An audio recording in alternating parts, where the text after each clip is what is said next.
సింగరేణి సమస్యల మీద ఈ నెల 13 నుండి 30 తారీఖు వరకు సేవ్ సింగరేణి అనే పేరు మీద జాతర నిర్వహించడం జరిగిన సంగతి విషయం తెలిసిందే. దీనికి స్పందించి చైర్మన్ గారిని నిన్న హైదరాబాద్లో కలవడం జరిగింది. అధ్యక్షులు సీతారామయ్య గారు నేను కలిసి ఈ యొక్క జాతరకు సంబంధించిన అంశాలు, అదేవిధంగా సింగరేణిలో ప్రధానమైన అంశాలను ఆయన దృష్టిలో తీసుకోవడం జరిగింది. ఆయన సింగరేణికి కొత్త, అదేవిధంగా దానికి సంబంధించిన అంశాలు కూడా కొత్త కాబట్టి దాని డైరెక్టర్ పీపీ గారు, డైరెక్టర్ జేఎం కోఆర్డినేషన్ గారు కూడా ఆ సమావేశంలో పాల్గొని ముఖ్యంగా ఈ సమస్యల పరిష్కారానికి ఈ మధ్యకాలంలో మేనేజ్మెంట్ ఎలాంటి చొరవ చూపెట్టలేదు. అందుకే ఈ జాతా చేయడం కార్మిక వర్గానికి ఈరోజు ఉన్న ఒక ఆందోళన. ముఖ్యంగా అసలు సింగరేణి ఆర్థిక పరిస్థితి ఏంది, నూతన బొగ్గలు రావట్లేదు, మెడికల్ బోర్డు పెట్టట్లేదు, మెడికల్లో అయినా వారసుల పిల్లలకి ఇంతవరకు ఉద్యోగాలు ఇవ్వట్లేదు. అదేవిధంగా కోల్ ఇండియాలో అమలు పరుస్తున్న పెన్స్పై ఇన్కమ్ ట్యాక్స్ రిఫండ్ విషయంలో తదితర అంశాల మీద నిన్న చైర్మన్ గారిని కలవడం జరిగింది. ఆయన వారు సౌకర్యంగా దీని సుదీర్ఘంగా ఆయన చెప్పి ఒక మాట చెప్పి ఏంటంటే, రాజకీయ జోక్యం వలన కార్మిక సంఘాల పాత్ర తగ్గింది, దీన్ని ఇప్పటి నుంచి అయినా దీన్ని ఆపాలని చెప్తే చైర్మన్ గారు ముఖ్యంగా అందరి జేబులకు నేను చెప్తా, ఏదైనా ఉంటే పాలసీ మ్యాటర్స్ యూనియన్స్తో మాట్లాడాలి, మిగతా అంశాలు ఏదైనా ఉంటే నాతోనే వాళ్ళు మాట్లాడాలి తప్ప జీవనం ఒత్తిడి చేయకుండా నేను చూస్తా అని చెప్పి ఈరోజు ఆయన కూడా చెప్పడం జరిగింది. అంతేకాకుండా ప్రధానమైన సంస్థలు మెడికల్ బోర్డు విషయం దాదాపు 6-7 నెలలుగా మెడికల్ బోర్డు కావట్లేదు.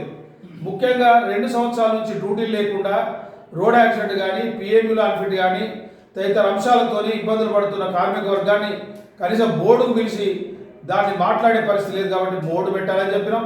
అదేవిధంగా ఉద్యోగాలు కూడా ఇవ్వాలని చెప్పిన తర్వాత వెంటనే ఈ మధ్యకాలం నిర్ణయం తీసుకుంటామని చెప్పారు.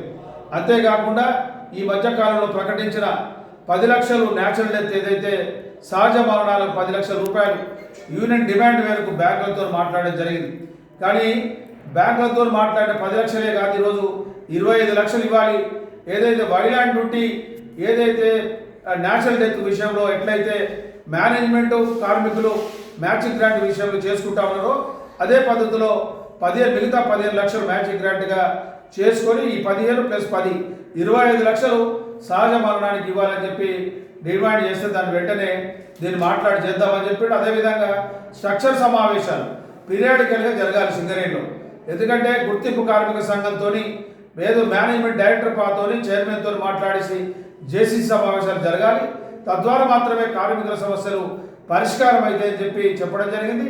అదేవిధంగా డైరెక్టర్ పా గారు ఈరోజు ఆయన ఈ మధ్యకాలంలో అందుబాటులో ఉండలేడు. ఎందుకంటే జనరల్గా డైరెక్టర్ పా కొత్తగూడెంలో ఉండాలి. కార్మికుల సమస్యలు ఎక్కడ ప్రధానంగా ఇక్కడనే 12 ఏరియాలకు సంబంధించిన ఏదైతే సమస్యల పరిష్కారం కోసం డైరెక్టర్ పాని కలవడానికి ఈరోజు నాయకత్వం వస్తుంది కాబట్టి అందుబాటులో ఉండాలి. కానీ మధ్యకాలంలో అందుబాటులో ఉండలేడు. అదేవిధంగా ఈ మధ్యకాలంలో ఆయనకి ఏదైతే ఎన్నికలకు సంబంధించి ఆయన అబ్జర్వర్గా వెస్ట్ బెంగాల్ అబ్జర్వర్గా మే 9 వరకు వచ్చే పరిస్థితి లేదు. అప్పటి వరకు ఎవరికైనా ఒక ఛార్జ్ ఇస్తే బాగుంటుంది కదా అని చెప్పి చైర్మన్ గారితో మాట్లాడడం జరిగింది. దాన్ని నేను ఆలోచించి ఎవరికైనా ఒకరికి ఛార్జ్ ఇచ్చి దీన్ని పరిష్కారానికి కృషి చేస్తానని చెప్పాడు. ఏదేమైనా స్ట్రక్చర్ సమావేశాలు పీరియాడికల్గా జరిగితే తప్ప సమస్యలు పరిష్కారం కావాలని చెప్పి స్పష్టంగా చెప్పడం జరిగింది. అదేవిధంగా రాష్ట్ర ప్రభుత్వం ఏదైతే జెన్కో ట్రాన్స్కో ఇవ్వాల్సిన 51,000 కోట్ల రూపాయలు ఎట్టి పరిస్థితుల్లో మనకు రావాలని చెప్పి నూతన గనులకు సంబంధించి తక్షణమే స్పందించాలి. తద్వారా మాత్రమే సింగరేణి ఎగ్జిస్టెన్స్ ఉంటుందంటే వెంటనే ఆయన స్పందించి నేను ట్రాన్స్కోకు జెన్కోకు సంబంధించి గ్యారెంటీగా డబ్బుల వసూలుకు నేను వెళ్తా అని చెప్పిండు. అదేవిధంగా బొగ్గు బ్లాకుల విషయంలో పూర్తిగా మన దగ్గర ఏవైతే ఉన్నాయో అవి తర్వాత మిగతా రాష్ట్రాలు కూడా మనం వేలంలో పోవాలి. తద్వారా మాత్రమే సింగరేణి సస్టైన్ అవుతుందని చెప్పి ఆయన స్పష్టంగా చెప్పాడు. ఏదేమైనా చైర్మన్ గారు చెప్పిన అంశంలో ఆయన సానుకూలంగా స్పందించడం జరిగింది.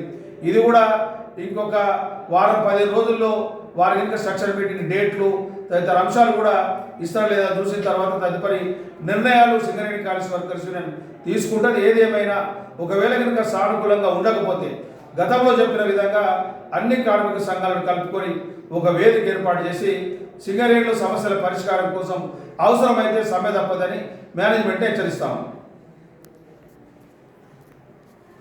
రైట్.